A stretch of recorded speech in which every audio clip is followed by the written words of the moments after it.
जय जय श्रीराम। भारत माता की, छत्रपती शिवाजी महाराज की।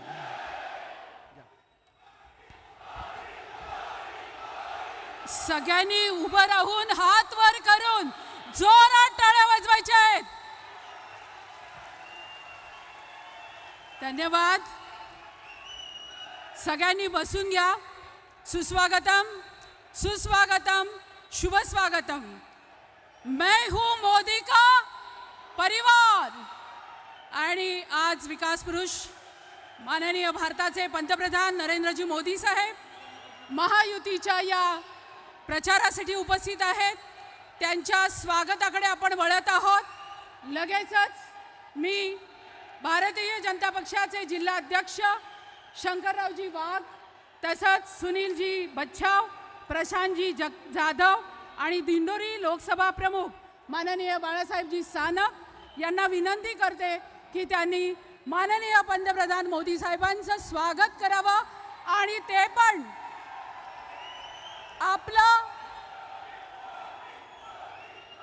आपला ग्रामीण पेहराव, आपल्या शेतकऱ्याचं खरं वस्त्र, गमछा आणि टोपी हे आपल्या शेतकऱ्याचं आणि मजुराचं खरं वस्त्र आज मोदी साहेब त्यांचा पेहराव आपण करतो आहोत। आणि त्यानंतर स्वागत संपन्न होत आहे आपले दोन्हीही उमेदवार, दिंडोरी लोकसभा मतदारसंघाच्या अधिकृत उमेदवार महायुतीच्या डॉक्टर भारतीताई पवार आणि हेमंतप्पा गोडसे नाशिक जिल्हा मतदारसंघाचे अधिकृत उमेदवार आणि रामलल्लाची लोभस मूर्ती ते आपल्या प्रधानमंत्र्यांना देत आहेत। यानंतर भाजपातर्फे भूषण जयचंदजी कासलीवार भाजप महामंत्री स्वागत करतायत। आज मोदीजींना ते एक अनोखी भेट देत आहेत। नमोकार मंत्र, इस मंत्र में 5 लाइन है, लेकिन पहला शब्द नमो नमो से है। जय श्री राम। यानंतर आपली घोंगडी जी आपल्या शेतकऱ्यांची आहे त्यासाठी भाऊलाल तांबडे शिवसेना जिल्हा प्रमुख आणि राजेंद्र सोनवणे ही घोंगडी त्यांना परिधान करत आहेत। टाळ्या जोरात झाल्या पाहिजेत। ज्यांनी आपल्याला खऱ्या रामलल्लाचं दर्शन दिलं ते माननीय पंतप्रधान नरेंद्रजी मोदी। जोरात एकदा आवाज झाला पाहिजे, मोदी मोदी। यानंतर नाशिक पिंपळगाव कृषी उत्पन्न बाजार समितीचे सोनलाल भंडारी साहेब आणि दिलीप काका बनकर हे स्वागत। धन्यवाद। यानंतर लगेचच माननीय उपमुख्यमंत्री देवेंद्रजी फडणवीस साहेब यांना मी विनंती करेन की त्यांनी आपल्याशी मनोगतातून संवाद साधावा।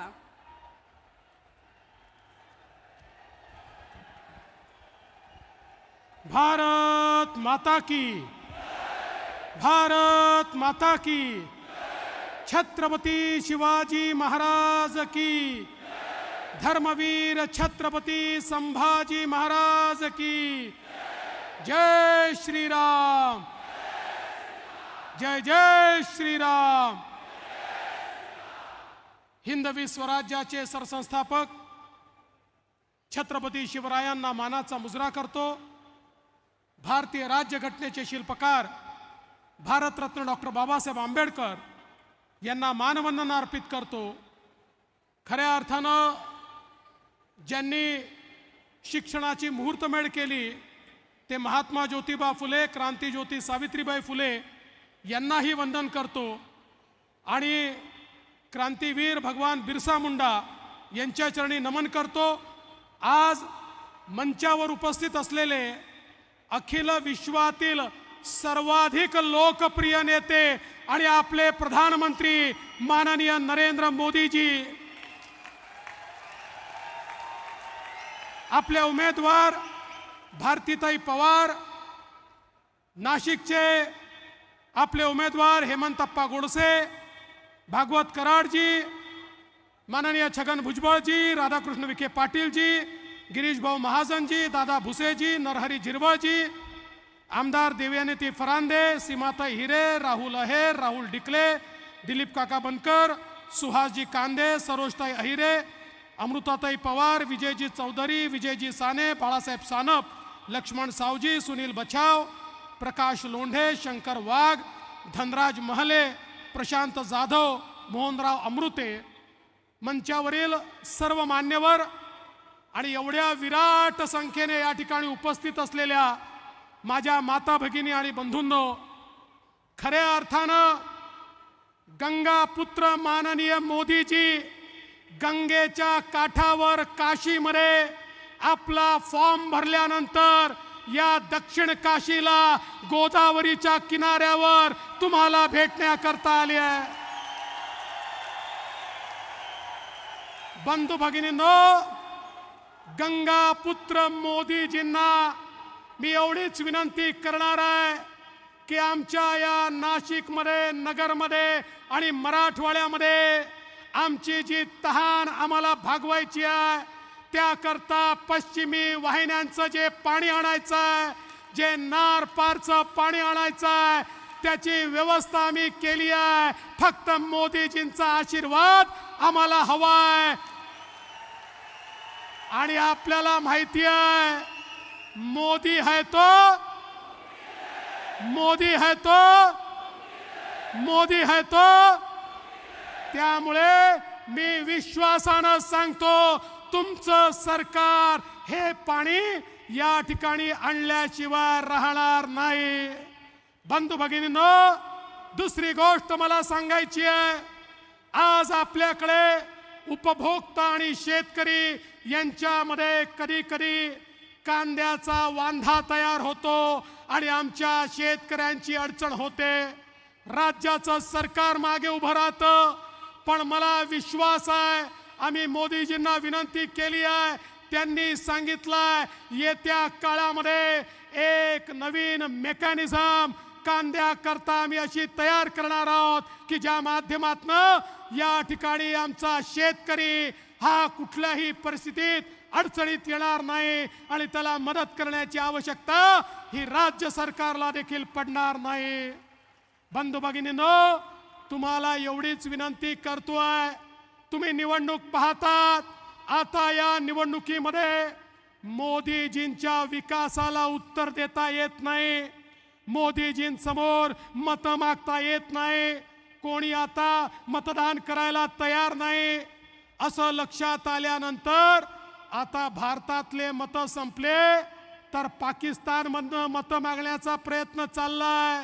त्या ठिकाणी राहुल गांधींकरता पाकिस्तानचे मंत्री ट्विट करतात, केजरीवाल करता पाकिस्तानचे मंत्री ट्विट करतात. आम्हाला वाटलं उद्धवजी तुम्ही तरी याच्यापेक्षा वेगळे असाल, पण मला आश्चर्य वाटतं, परवा उद्धव ठाकरेजींच्या रॅलीमध्ये पाकिस्तानचा झेंडा फडकत होता.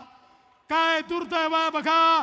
हिंदू हृदय सम्राट शिवसेना प्रमुख बाळासाहेब ठाकरे यांच्या सुपुत्राच्या रॅलीमध्ये मतांच्या लाचारी करता जर पाकिस्तानचा झेंडा फडकत असेल तर या ठिकाणी सर्व देशभक्त मोदीजींच्या पाठीशी उभे राहतील आणि सांगतील मोदीजी हम आपके पीछे है. आणि भारत माता की जय म्हणत येत्या 20 तारखेला या दिंडोरीमध्ये भारतीताईंच्या कमळाचं बटन आणि नाशिकमध्ये हेमंतप्पांच्या धनुष्यबाणाचं बटन हे सगळे देशभक्त या ठिकाणी दाबल्याशिवाय राहणार नाही. आणि म्हणून आपण सगळ्यांनी मोठ्या प्रमाणात या ठिकाणी मतदान करावं एवढीच विनंती करतो आणि माझं बोलणं संपवतो. धन्यवाद. जय हिंद, जय महाराष्ट्र. धन्यवाद फडणवीस साहेब. सबके मन की बात जानने वाले अपने परिवार के मुखिया जी, हमारे सबके मोदी जी, इस यशस्वी भारत के प्रधानमंत्री जी आज देश के हर गरीब का गारंटर है अपने मोदी जी. अब मैं उनको रिक्वेस्ट करती हूँ कि आप हमें संबोधित करें। पूरे विश्व में सामाजिक, राजकीय, शैक्षणिक हर सबके मन पर राज करने वाले मोदी जी, जोर से।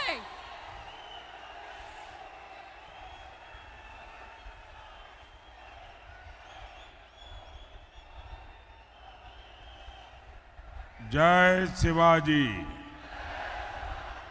जय शिवाजी, जय शिवाजी।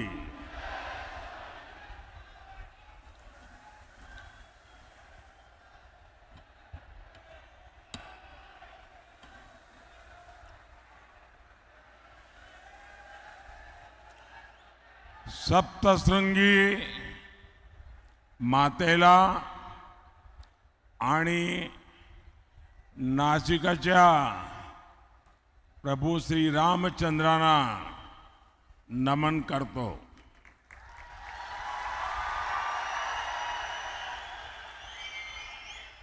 कल काशी में मैंने बाबा विश्वनाथ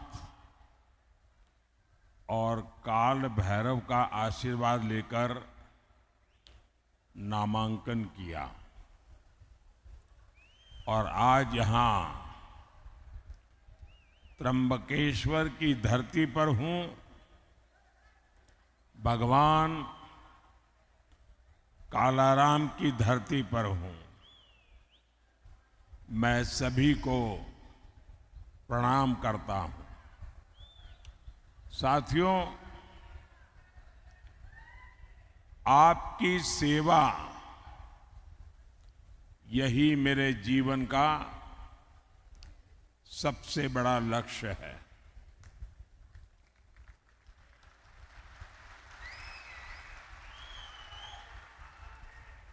आपने पिछले 10 साल में मेरा काम देखा है और अब मैं आपके पास आज आशीर्वाद मांगने के लिए आया हूं।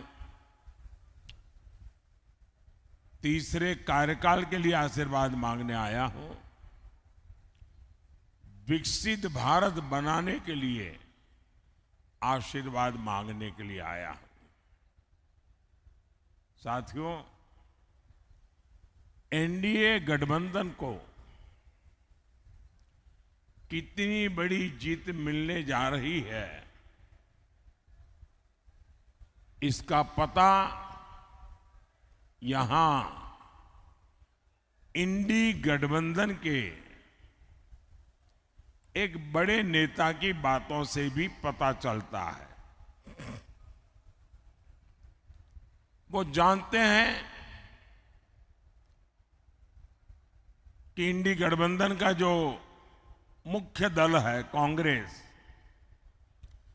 वो कांग्रेस इतनी बुरी तरह हार रही है, इतनी बुरी तरह हार रही है कि उनके लिए मान्य विपक्ष बनना भी मुश्किल है।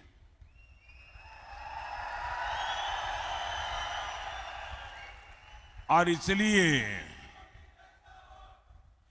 इसलिए यहां के जो नेता है इंडी अलायंस के, यहां मतलब नासिक के नहीं, महाराष्ट्र के, उन्होंने सभी छोटे छोटे दल जो है, इन दलों को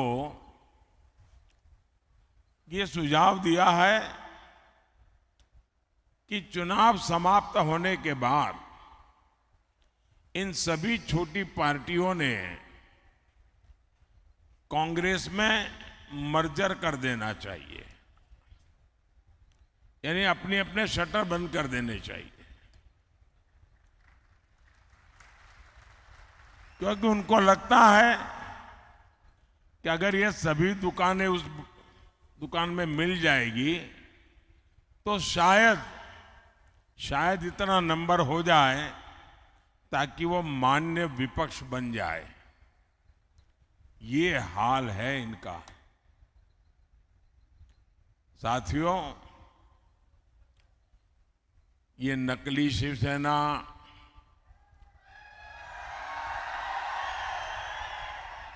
नकली राष्ट्रवादी पार्टी,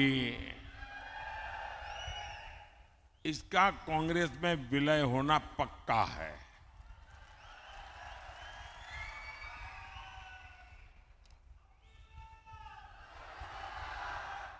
और जब ये नकली शिवसेना का कांग्रेस में विलय हो जाएगा, मुझे सबसे ज्यादा याद बाला साहब ठाकरे की आएगी, क्योंकि बाला साहब जी कहते थे जिस दिन लगा कि शिवसेना कांग्रेस बन गई है, उस दिन शिवसेना समाप्त कर दूंगा। मतलब अब नकली शिवसेना का अता पता भी रहने वाला नहीं है। और मुझे लगता है ये जो विनाश हो रहा है, ये बाला साहब को सबसे ज्यादा दुखी करता होगा। साथियों, नकली शिवसेना ने बाला साहब के हर सपने को चूर चूर कर दिया है। बाला साहब ठाकरे का सपना था अयोध्या में भव्य राम मंदिर का निर्माण हो।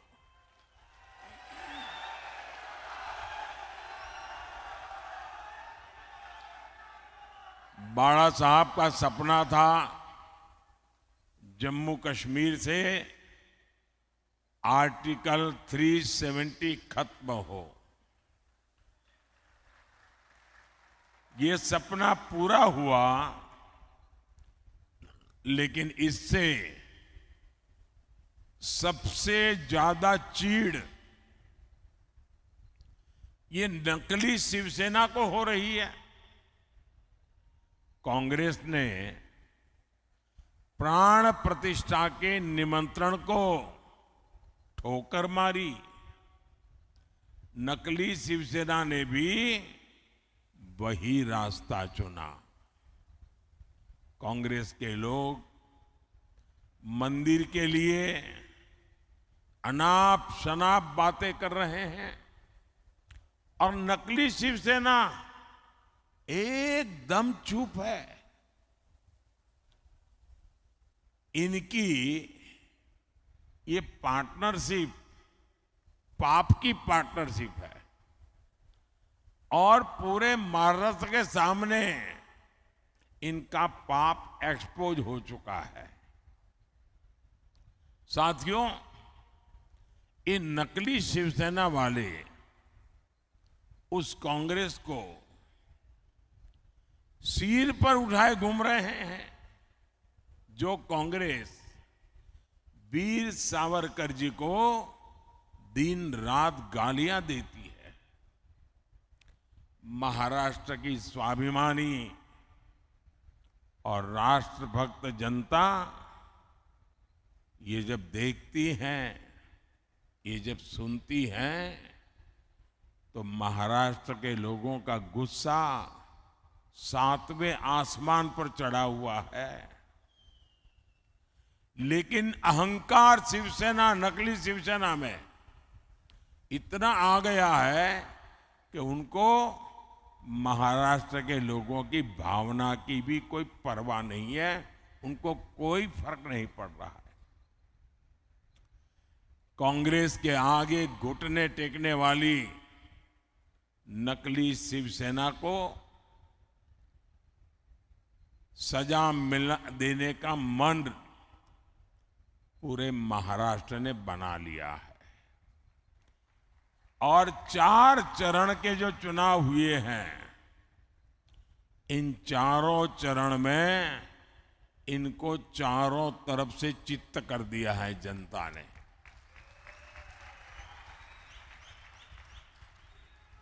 साथियों, आज मोदी गरीब को मुफ्त राशन दे रहा है। आज मोदी गरीब को पक्के घर दे रहा है। बिजली कनेक्शन, हर घर जल, उज्ज्वला का गैस कनेक्शन दे रहा है। हमने कभी भी न किसी का धर्म देखा है, न किसी का धर्म पूछा है। योजना सबके लिए बनाई जाती है, सबको योजनाओं का लाभ दिया जाता है, लेकिन कांग्रेस की नीयत रही है, इसका बहुत बड़ा खुलासा आज मैं 140 करोड़ देशवासियों के सामने करना चाहता हूं। और भगवान राम की ये धरती है एक प्रकार से, तो मुझे लगता है कि ये गंभीर विषय यहां पर उठाना ज्यादा अच्छा होगा। साथियों, कांग्रेस की सोच है कि देश की सरकारें जितना बजट बनाती है उसका 15% सिर्फ और सिर्फ माइनॉरिटी पर खर्च हो, यानी धर्म के आधार पर बजट का भी बंटवारा, धर्म के आधार पर इन्होंने देश को बांटा। और आज भी वो धर्म के आधार पर भांति भांति के बंटवारे करने में लगे हुए हैं। कई साल पहले कांग्रेस ने धर्म के आधार पर बजट के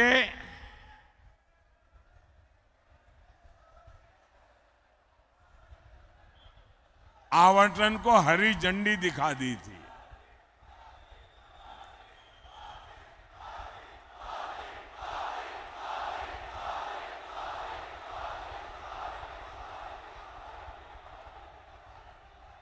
जय श्री राम, जय श्री राम। भारत माता की, भारत माता की। आप कल्पना कर सकते हैं कि बजट का इस प्रकार से टुकड़े करना ये कितना खतरनाक विचार है। और आप जानते हैं कांग्रेस के लिए माइनॉरिटी सिर्फ एक ही है, उसका अपना प्रिय वोट बैंक। मुझे याद है उस समय मैं सीएम था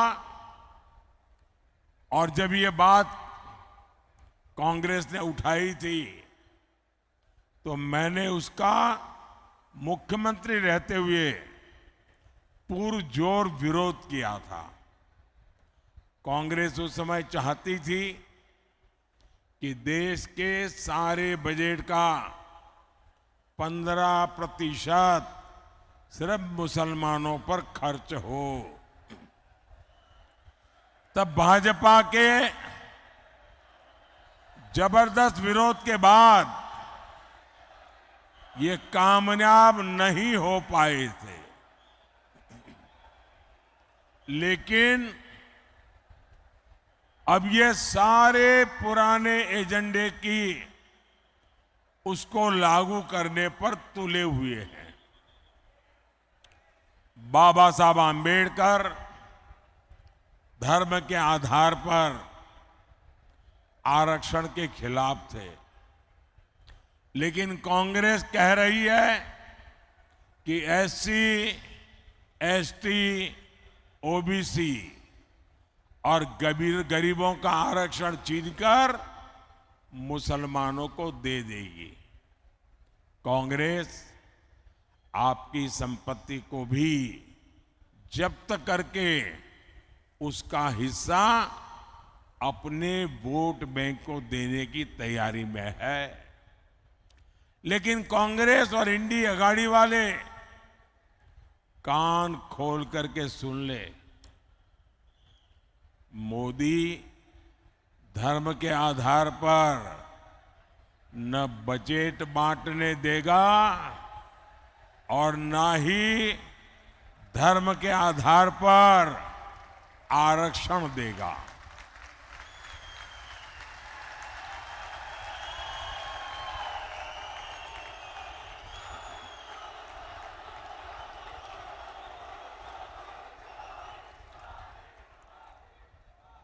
वंचितों का जो अधिकार है, वंचितों का जो अधिकार है, मोदी उसका चौकीदार है।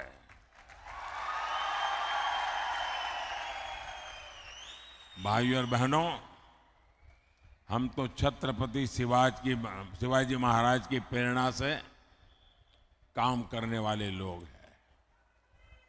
ये चुनाव सिर्फ एमपी चुनने का नहीं है, बल्कि पीएम चुनने का है। ऐसा पीएम जो ताकतवर भारत बनाने के लिए कड़े और बड़े फैसले ले सके।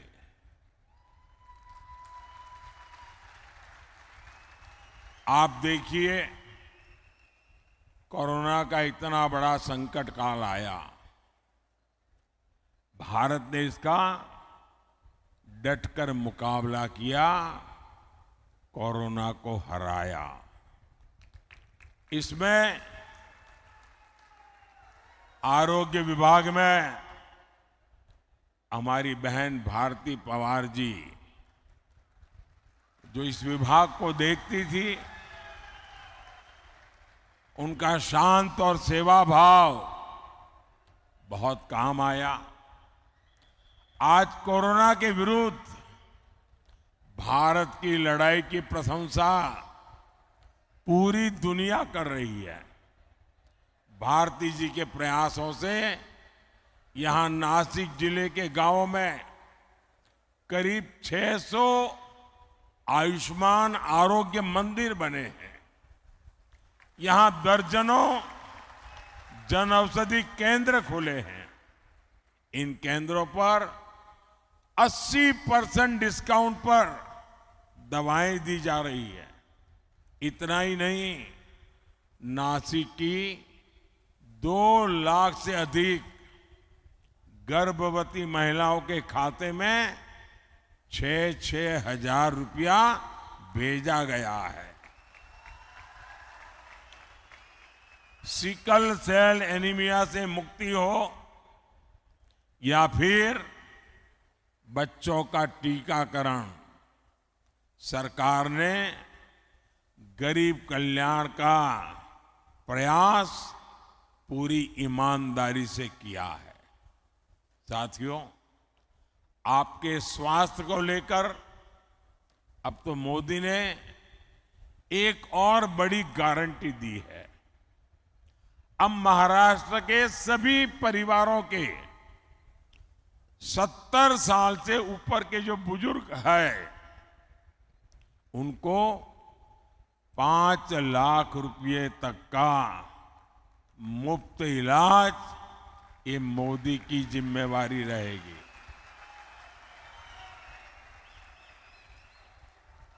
और इससे जो कमाने वाले बेटे बेटी हैं, उन पर से बुजुर्गों की चिंता कम होगी और बच्चों के लिए कुछ ज्यादा खर्च कर पाएंगे।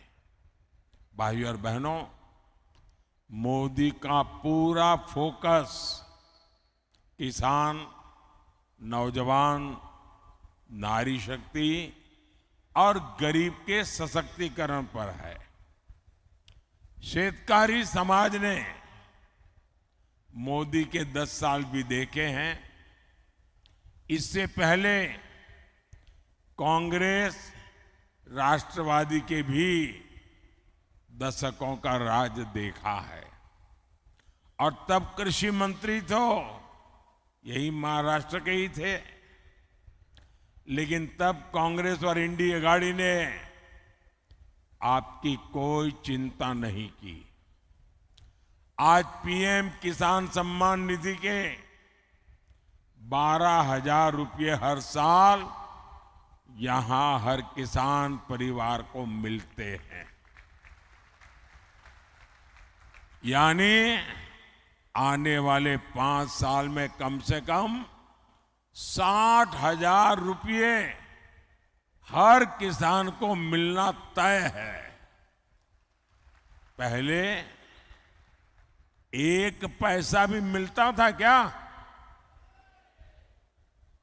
मैं मानता हूं मेरे किसान भाई बहन मोदी को कभी भी भूलेंगे नहीं। कांग्रेस के राज में किसानों के लिए झूठे पैकेज घोषित होते थे। कोई किसान बता दे, क्या आपको इन पैकेज में से 1 रुपया भी मिलता था? साथियों, मोदी किसान हित को हमेशा सर्वोपरि रखता है। नासिक और ये क्षेत्र तो प्याज और अंगूर की खेती के लिए प्रसिद्ध है।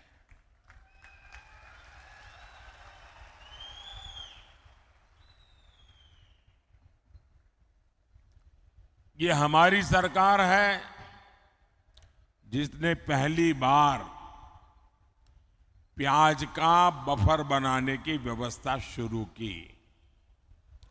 पहले के सरकारों में ऐसी कोई व्यवस्था ही नहीं थी।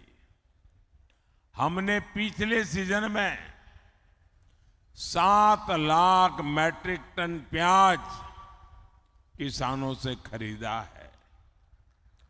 अब फिर सरकार 5 लाख मैट्रिक टन का बफर तैयार करने में जुटी हुई है। बीजेपी एनडीए सरकार के प्रयासों की वजह से 10 साल में प्याज का एक्सपोर्ट 35% बढ़ा है, 35% बढ़ा है। अभी 10 दिन पहले ही प्याज निर्यात पर लगे बैन को हटा दिया गया है। पिछले 10 दिनों में 22,000 मैट्रिक टन से ज्यादा प्याज का निर्यात हो चुका है। सरकार ऑपरेशन ग्रीन के जरिए प्याज के ट्रांसपोर्टेशन पर भी सब्सिडी दे रही है। अब इस मिशन को फिर से लागू किया जा रहा है। इसी तरह यहां जो क्लस्टर डेवलपमेंट प्लान बना है उसका फायदा हमारे अंगूर के किसानों को होगा। साथियों, जन कल्याण की ऐसी ही गारंटियों को पूरा करने के लिए डिंडोरी से बहन भारती पवार जी और नासिक से शिवसेना के हमारे साथी हेमंत गोडसे जी को भारी मतों से विजयी बनाना है। और इसलिए मेरा आपसे आग्रह है कि मतदान ज्यादा से ज्यादा हो। संकल्प पुराने सारे रिकॉर्ड तोड़ने का हो, पोलिंग बूथ जीतने का हो और अधिक से अधिक लोगों को मिलकर के भारतीय जनता पार्टी और एनडीए अलायंस को आप विजयी बनाएं, एक मजबूत सरकार बनाएं, आपका भविष्य भी उज्जवल हो, आपको बच्चों का भी भविष्य उज्जवल हो। इस गारंटी के साथ मेरे साथ बोलिए, भारत माता की, भारत माता की, भारत माता की। बहुत बहुत धन्यवाद।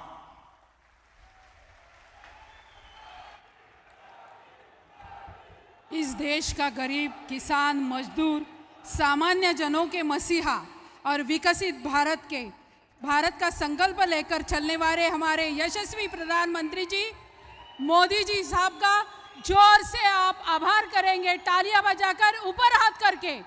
सब हाथ ऊपर और तालियां बजाओ उनके लिए। और आप नासिक का सब सलाम करेंगे। उनका बहुत बहुत धन्यवाद, आज यहाँ आके हमें संबोधित किया। जोर से जय श्री राम।